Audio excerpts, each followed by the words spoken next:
Assalamualaikum warahmatullahi wabarakatuh. Selamat berjumpa kembali anak-anak. Semoga hari ini dan hari-hari berikutnya kita selalu dalam keadaan sehat walafiat. Dan bagi kawan-kawan kita yang hari ini tengah sakit, semoga segera disembuhkan Allah Subhanahu wa taala. Anak-anak, masih tentang literasi digital. Kali ini kita akan belajar tentang membuat daftar isi otomatis dan indeks pada Word.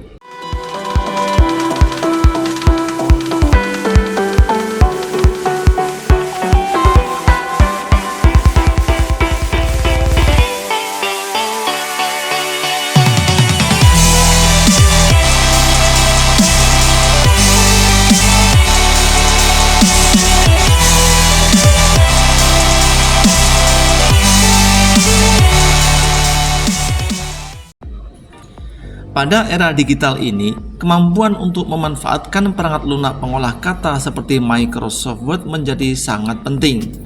Salah satu fitur yang sering digunakan, terutama bagi penulis dan mahasiswa, adalah pembuatan daftar isi dan indeks secara otomatis. Pernahkah kalian kesulitan mencari informasi tertentu dalam dokumen yang panjang? Dengan mempelajari cara membuat daftar isi dan indeks otomatis, kita dapat menghemat waktu dan usaha dalam menyusun dokumen yang rapi dan mudah diakses. Tujuan pembelajaran kali ini adalah bahwa setelah siswa mempelajari video ini, diharapkan siswa mampu memahami fungsi dan manfaat fitur daftar isi dan indeks otomatis pada Microsoft Word. Yang kedua, siswa mampu membuat dan mengatur daftar isi otomatis dalam dokumen Word. Yang ketiga, siswa mampu membuat dan mengatur indeks otomatis dalam dokumen Word. Dan yang keempat, siswa mampu memodifikasi daftar isi dan indeks sesuai dengan kebutuhan dokumen. Apa yang kalian ketahui tentang fitur daftar isi dan indeks pada Microsoft Word? Mengapa menurut kalian penting untuk memiliki daftar isi dan indeks dalam sebuah dokumen? Pernahkah kalian mengalami kesulitan mencari suatu bagian dalam dokumen yang panjang? Lalu bagaimana kalian mengatasinya? Bagaimana menurut kalian fitur daftar isi dan indeks dapat membantu dalam pembuatan skripsi atau laporan penelitian? Mari kita ikuti video berikut ini. Untuk membuat daftar isi otomatis, maka yang perlu diperhatikan setelah karya tulis itu selesai atau berakhir adalah bahwa pastikan karya tulis itu sudah diatur nomor halamannya dengan memanfaatkan fitur page break maupun section break dengan benar. Kemudian setelah itu kita juga memanfaatkan fitur styles ini di setiap judul yang perlu masuk ke daftar isi nantinya. Nah, ini sudah saya lakukan. Dalam contoh ini saya mengambil karya tulis milik seseorang yang telah diupload di Google ya. Ini saya download. Kemudian saya sudah membuat penomoran halaman dengan benar. Lihat ini nomor halaman 2 atau 2 Romawi. Kemudian daftar ini isinya masih kosong karena justru akan kita isi secara otomatis ya. Daftar isi ini sudah ada di halaman 3 Romawi. Kemudian bab 1 mulai halaman 1 di bawah dengan nomor biasa, kemudian halaman 2-nya di kanan dan seterusnya. Dan di setiap bab itu nomor halamannya selalu di awal babnya di bagian bawah, kemudian halaman-halaman berikutnya pada bab yang sama di kanan atas seperti ini. Setelah itu selesai semua, saya juga sudah membuat atau menggunakan style untuk beberapa judul yang diperlukan untuk masuk ke dalam daftar isinya. Seperti di sini ada karya tulis. Karya tulis ini sebenarnya kan nanti di dalam daftar isi munculnya tulisan halaman judul. Tapi tidak apa-apa, kita ambil karya tulis ini dulu. Kemudian sudah saya kasih dengan style judul 1. Kemudian di bagian bawah kata pengantar ini juga judul 1. Kemudian daftar isi ini juga saya menggunakan judul 1. Lalu bab 1 judul 1 dan pengertian karya tulis ilmiah ini adalah judul 2, demikian seterusnya. Saya sudah menggunakan style ya, style yang seperti kita bahas pada video sebelumnya. Demikian juga tentang section break maupun page break ini sudah kita bahas pada video sebelumnya. Oleh karena itu tinggal kita tentukan bagian-bagian yang akan masuk ke dalam daftar isi seperti ini. Halaman judul. Halaman judul kita klik di sini atau diseleksi juga bisa, lalu klik references, lalu pilih add text. Di sini ada 3 level. Jadi artinya pada daftar isi ini kita bisa menentukan maksimal 3 level. Halaman judul ini saya atur di level 1. Ini di level 1. Kemudian kata pengantar saya klik, ini masuk ke add text level 1. Kemudian daftar ini saya klik add text, kemudian pilih level 1. Kemudian saya geser pada bab 1 pengenalan, saya klik, ini saya taruh di add text level 1. Kemudian pada pengertian karya tulis ilmiah ini saya klik, ini akan saya taruh di level 2 pada daftar isinya nanti. Kemudian jenis karya ilmiah ini juga level 2. Demikian seterusnya maksimal level 3 ya. Ya, setelah selesai semua, tinggal kita sisipkan daftar isinya. Kita menuju ke halaman daftar isi. Di sini. Kemudian kita klik references kalau belum. Kemudian pilih table of contents. Lalu pilih jenis atau bentuk atau tampilan dari daftar isinya. Saya pilih yang pertama misalnya, saya klik. Kita lihat daftar isi telah terbentuk dengan sendirinya dan kita tidak perlu repot-repot melihat halaman di setiap bagian yang hendak kita buat daftar isi. Kemudian tinggal kita atur saja, ini tulisan konten bisa dihapus karena sudah kita ganti dengan daftar isi tadi ya.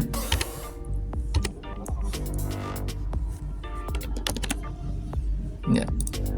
Kemudian teksnya bisa kita ganti sesuai dengan ukuran yang lainnya, yaitu Times New Roman ukuran 12.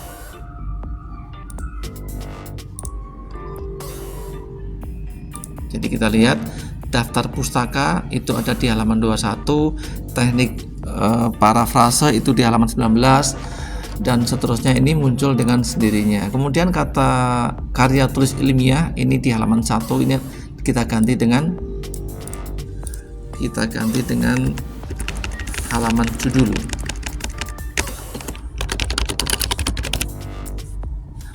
Kemudian keistimewaannya atau kelebihannya menggunakan daftar isi otomatis seperti ini adalah, yang pertama, kita tidak perlu mencari bahwa halaman judul itu di halaman berapa lalu kita mengetikkannya di sini. Demikian juga dengan bagian yang lainnya, kita tidak perlu mencocokkan dengan halaman yang akan kita tulis di sini. Kelebihan yang kedua adalah apabila ada perubahan, ada revisi misalnya dari pembimbing gitu ya, sehingga ada beberapa perbaikan, seperti contohnya ini ada yang 01, kita naikkan.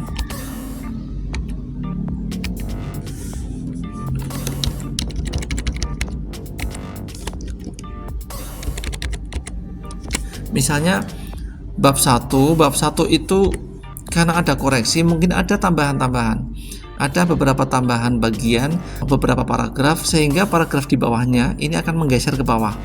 Tentu jenis karya ilmiah ini mungkin juga akan bergeser masuk ke halaman berikutnya. Jadi yang semula di halaman 3 berubah menjadi halaman 4. Nah, kalau itu terjadi, maka setelah selesai perubahan itu tidak perlu khawatir.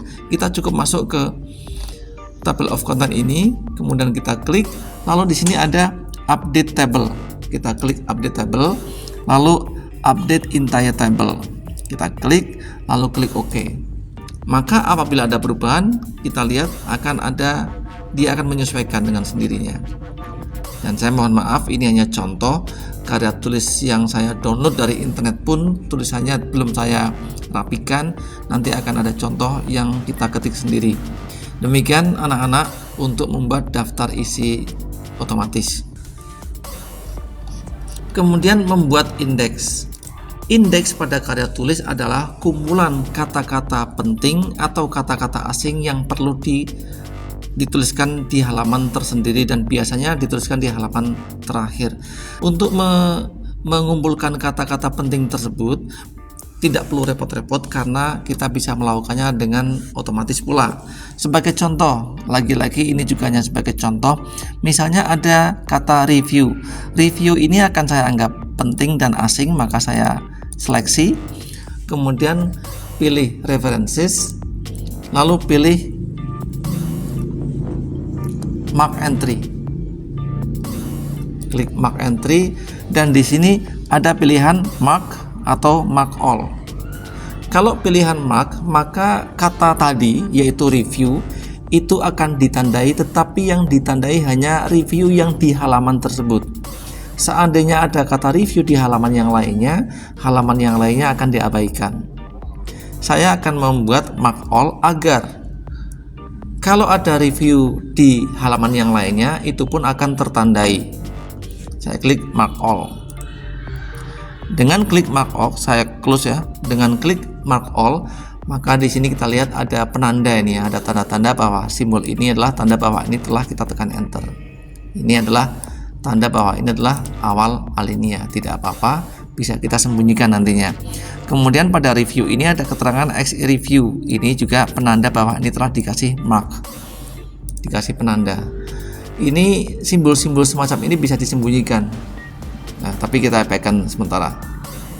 Kemudian kita cari kata yang lainnya.